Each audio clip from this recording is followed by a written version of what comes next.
Mga master, okay lang bang? Huwag niyong skip ang mga ad sa aking mga video kung okay lang mga master. Salamat sa solid na suporta po. Yon, what's up mga masters? Nandito na naman tayo sa panibagong araw, panibagong kabanata na naman ang pagsasama-samahan natin ngayon guys.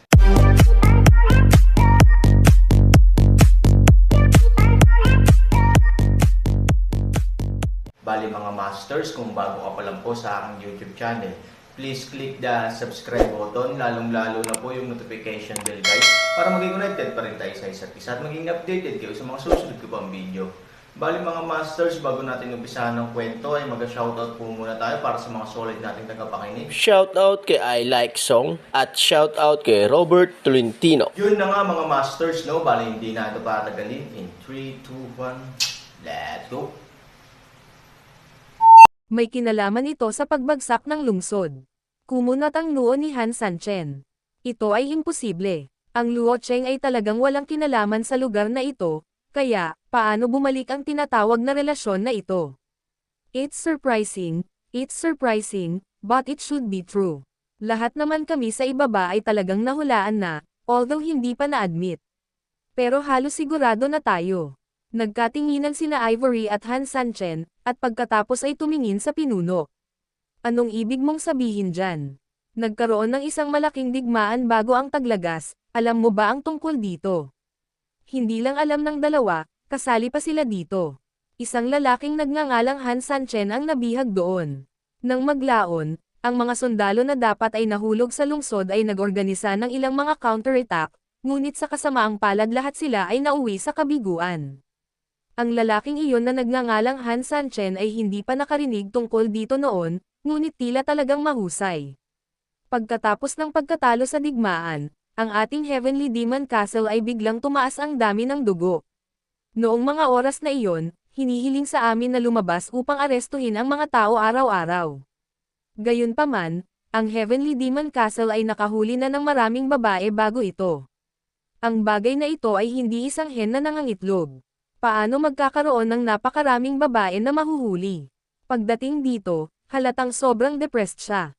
Simula noon, ang kanilang trabaho ay biglang tumaas ng husto, at ang kanilang paghihirap ay hindi na mabata. Wala na tayong magagawa tungkol sa pagmamadali ng mga nabanggit.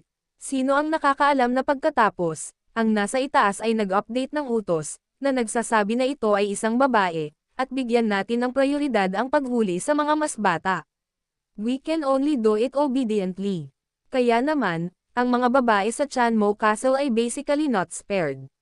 Buti pa sila sa umpisa, at kahit ang 80-year-old na babae sa likod ay mahuhuli, basta babae.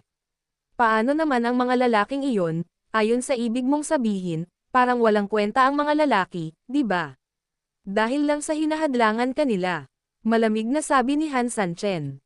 Tumanggo ang pinuno, ngunit simpleng sinabi, hindi naman, ang utos sa itaas ay patayin si Wash. Aba, 3,000, hindi ko na talaga kaya, anong kalokohan tong mga to, may buhay pa ba sila sa mata? May utang at master, tita, naaayon lang sa utos ang ginagawa namin. Kung talagang galit ka, pwede mo kaming ipagkalat. Natakot ang pinuno na tumalsik ang dugo sa sarili, at nagmamadaling humingi ng awa. Malamig na ngumuso si Ivory, huwag kang mag-alala, walang sino man sa kanila ang gustong tumakas. Paano sila mabubuhay ng payapa pagkatapos pumatay ng napakaraming tao? Nasaan na sila ngayon? Sabihin mo na, sa lungsod. Sino ang superior mo? Hindi mo na kailangan magtanong. Kung ang Demon Castle ang pag-uusapan, natural na ang pinakamataas na superior ay ang kanilang City Lord. Kung hindi, mayroon ba silang lakas ng loob at kakayahan na arestuhin ang napakaraming tao? Tanong ni Han Sanchen. Anong masama sa sinabi ng Panginoong ito? Bagamat hindi kami nakatanggap ng direktang utos mula sa Panginoon ng lungsod, matagal na kaming nanghuhuli ng mga tao. Kung walang pagsang-ayon mula sa itaas, patay na kami. Talagang rakondog. Bagamat patay na ang mga babaeng yon, hindi pa rin ako makapaghintay na putulin ang grupong ito ng scum gamit ang 1,000 espada, 3,000, patayin natin sila. Sabi ni Ivory. Sa nakikita kong lubak-lubak ang daan, gumuhit pa ako ng kutsilyo para tumulong, hindi pa banggitin na ang kalsadang ito ay lubak-lubak na parang bumpy monster. Siyempre, dapat asikasuhin ang bagay na ito. Bukod dito, ang bagay na ito ay tila may kaugnayan sa isang bagay na katulad sa Central Plains. At pangalawa, sinabi rin ng nangungunang sundalo na ito ay may kaugnayan sa digmaan na dapat mahulog sa lungsod. At ang digmaan na dapat mahulog sa lungsod ay may kaugnayan kay Mingyu at iba pa. Noong una kong nakilala si Mingyu, iniimbestigahan ko rin ang bagay na ito, at siya ay isang traidor. Ang lahat ay tila pinagsama-sama, na nagpapahintulot sa iyo na makita ang buong larawan ng malinaw at ganap na nakatago sa hamog. Ngunit anuman sa mga dahilan sa itaas, para kay Han Sanchen, sapat na para sa kanya na masusing imbestigahan ang bagay na ito. Siya nga pala, makakapaghiganti rin siya ng napakaraming inosente at trahedya na kamatayan, at wala talaga siyang dahilan para tumanggi.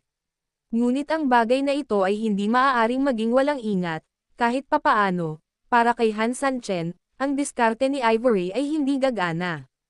Kung mas malaki ang isda, mas mahaba ang linya.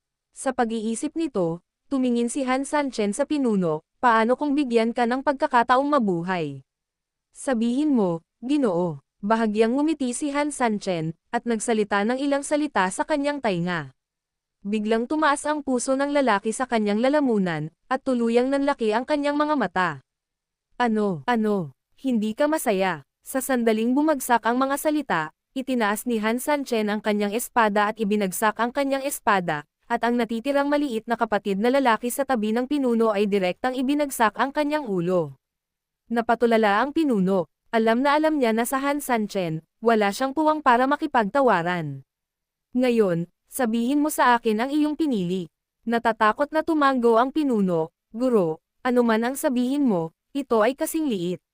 Nang makita siyang masunurin, bahagyang ngumiti si Han Sanchen, at pinutol muli ang isang kutsilyo sa kanyang kamay, naglabas ng isang patak ng dugo. Nang makitang ginagamit ni Han Sanchen ang kutsilyo, naisip ng lalaki na papatayin siya ni Han Sanchen, kaya ibinuka niya ang kanyang bibig, ipinikit ang kanyang mga mata, at sumigaw. Gayunpaman, hindi niya hinintay ang kutsilyo, ngunit isang patak ng dugo ang ipinadala sa kanyang bibig. Ikaw, anong pinakain mo sa akin? Nag-aalalang tanong niya. Si Han Sanchen ay kumuha ng isa pang patak ng sarili niyang dugo, wala lang, dugo ko lang. Nang marinig niya ito, hindi niya maiwasang makahinga ng maluwag. Akala niya ito ay isang uri ng nakamamatay na lason, ngunit ito pala ay dugo lamang ng tao, na wala. Ngunit bago siya maging masaya, itinapon ni Han Sanchen ang patak ng dugo sa lupa. Isang bagzo ng itim na usok ang tumaas, at ang tigang ngunit tuyong lupa ay nasunog mula sa isang malaking butas. This time, napatulala na siya. Isa lang itong patak ng dugo, ngunit maaari itong magkaroon ng ganoong epekto. Dugo ng tao ba ito? Higit sa lahat, ang matibay na lupa ay ganito pa rin, kaya ano pa ang maaari niyang aibok para sa isang katawan lamang. Sa pag-iisip nito, medyo desperado siya, at pakiramdam ng buong tao ay parang natutunaw din ang kanyang katawan. Ngunit bago pa siya makakilos, napangiti si Han Sanchen, huwag kang mag-alala, ang nakal-alasong dugo na inilagay ko sa iyong katawan, binalot ko ito ng nakakagalit na enerhiya, hindi ito magdudulot ng anumang malaking pinsala sa iyo. Gayunpaman, depende ito sa iyong pagganap. Kapag nalaman ko na mayroon kang anumang walang prinsipyong intensyon, pagkatapos ay aalisin ko ang tunay at kung anumang kahihinatnan. Oh, also, I forgot to remind you, that infuriating chi can be withdrawn, no one can act rashly, so if you plan to hide it from me and find someone to help you in private, get rid of this idea as soon as possible. Siyempre, maaari mong isipin na tinatakot kita. Maaari mong subukan ito sa iyong kalooban upang makita kung ako, si Han Sanchen, ay nagsinungaling sa iyo. Han Sanchen. Ikaw ba si Han Sanchen? Ngayon lang niya narinig ang 3,000 at 3,000 sigaw ni Ivory sa lahat ng oras, ngunit sa oras na iyon ay halata na ang buhay ang pinakamahalagang bagay, at hindi niya ito pinansin. Ngayon, nang marinig niya ng buo ang pangalang ito, hindi niya maiwasang makaramdam ng pagkatulala. Sino si Han Sanchen? Hindi na kailangang magsabi pa, dahil ngayon pa lang, pinasikat pa niya si Han Sanchen. Paano niya nalaman na naglalaro lang ito ng malaking kutsilyo sa harap ni Guanggang? Kung babaguhin mo ito, ngayon, naniniwala ka ba sa akin? Halika, maniniwala ka ba? Ito ay isang karakter na sapat na upang gumawa ng isang hukbo ng 400,000 ganap na binawi. Anong kakayahan ang mayroon siya sa pagtatanong, at anong uri ng lakas ng loob ang maaari niyang subukan? If I were you, I would cooperate honestly and cooperate well. At least, I would have a chance to make up for my mistakes and leave. After all, for a job like yours, I would just grab some in the city, and some people want it. Hindi ka man lang nagkaroon ng pagkakataon na gawin iyon noon. Pawis na pawis ang pinuno. Oo, hindi niya ginagawa. May magmamadaling gawin, sino ba ang ayaw mabuhay? Sa ngayon, nakakapanghinayang talaga na makasalubong niya ang malaking lalaki kapag lumalabas siya, ngunit sa kabilang banda, hindi ba ito isang uri ng swerte, at least may chance pa siyang mabuhay, Master Han, naiintindihan ng maliit, dapat ibigay ng batang lalaki ang kanyang makakaya at mamatay, Master Han. Ako, dadalhin kita sa lungsod ngayon din. Nang bumagsak ang mga salita, ang lalaking ito ang nanguna sa kanyang harapan. Go, Paimo and the others, dapat hindi na sila lumayo, hinihintay ka namin dito. Inutusan ni Ivory si Pei Yuan daw, tumango si Pei Yuan at masunurin itong ginawa. Pagkaraan ng ilang sandali, isang grupo ng 5, na pinamumunuan ng pinuno, ang nagtungo sa lungsod. Ito ay ang parehong tindahan tulad ng dati. Ayon sa kasunduan, kumatok si Han Sanchen sa kanyang pintuan. Kakaibang ritmo, bahagyang ingay, ngunit dahil ito ay isang code na idinisenyo ng isa't isa, maya-maya, tumunog ang mga yabag sa loob, at dahan-daang binuksan ang pinto. Sa sandaling makita niya si Han Sanchen, ang lalaki ay wala sa una, ngunit nang makita niya sina Ivory at Han Nayen, halos masira niya ang kanyang tapang. Gayunpaman, ang sorpresa ay nasa likod pa rin. Nang lumitaw ang pinuno, halos hindi niya namamalayan na isinara ang pinto. Buti na lang at napigilan siya ni Han Sanchen. Kinawayan ni Han Sanchen ang kanyang kamay at pinapasok ang lahat sa bahay. Pagkatapos noon, dumaan siya sa bakal na plato at pumasok sa basement. Babae, bastos, babae. Dalawa pa. Ito. Oo nga, nakita ng mga tao sa ibaba ang mag-ina ni Ivory, at naisip nila na halos pareho sila ng taong nagbukas ng pinto. Kung tutuusin, ang mga babae ngayon ay katumbas na ng mga bawal, at kung sino man ang magdadala ng babae, ito ay halos katumbas ng pagkuha sa hari ng impyerno. Ibig sabihin, nakumbinsi na ni Han Sanchen ang mga tao dito noon pa, kung hindi, ang mga taong ito ay halatang magsanib puwersa anumang oras para paalisin si Ivory at ang iba pa. Natural na natuklasan ni Han Sanchen ang sitwasyong ito at paulit-ulit na ikinaway ang kanyang mga kamay, lahat, huwag kabahan o mag-alala. Ito ang aking asawa, si Su Yingxia, at ito ang aking anak na babae, si Han Nayen. Kung tungkol sa dalawa pa, sila ang aking maliliit na apprentice. Pei Yuan at Paimo. Nang bumagsak ang mga salita, biglang naging malamig ang boses ni Han Sanchen, hindi ka ba magpapakilala? Sa katunayan, ang mga mata ng lahat ay palaging nasa dalawang babae. Ngayon, pagkatapos silang paalalahanan ni Han Sanchen, direktang itinoon nila ang kanilang mga mata sa pinuno sa likod ni Han Sanchen. Paanong hindi malalaman ng pinuno ang kanyang sitwasyon, umiwas siya sa likod ni Han Sanchen sa kahihiyan, at pagkatapos ay duwag na pilit na ngumiti. Hindi man kilala ng lahat ang pinuno, masyadong pamilyar sa lahat ang uniforme sa katawan nito. Alam kaagad ang kanyang pagkakakilanlan, isa-isa ay hindi magalang, at agad na nagsimulang magtrabaho. Natakot ang pinuno, at yamakap sa likod ni Han Sanchen, hindi nang ahas na kumilos, at ang buong tao ay nanginag. Napakaraming tao dito, sapat na ang isang laway para lunurin siya, at matalo pa. Si Han Sanchen ay nagmamadaling tumayo sa kanyang harapan, at muling sinenyasan ang lahat na huwag maging pabigla-bigla, lahat, makinig sa akin, at hayaan siyang mabuhay. Master Han, bagamat lahat kami ay sumusunod sa iyo, hindi ibig sabihin na kailangan ka naming sundin. At least, imposibleng patayin ang bastard na ito. Tama, para sa lahat ng nandito, alin ang hindi biktima?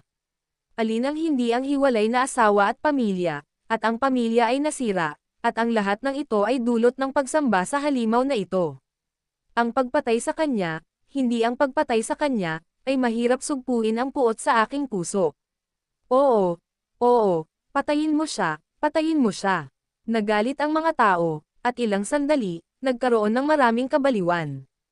Takot umihi si leader, takot talaga umihi, kumikislap ang mga paa niya, at diretsyong basa ang pantalon niya. Mahinang sinabi ni Han Sanchen, lahat, kilala ko, at alam ko ang iyong kasalukuyang sitwasyon. Gayunpaman, dahil naiintindihan ko at alam kong malinaw, hindi maaaring patayin ang taong ito. In the end, actually papat lang siya.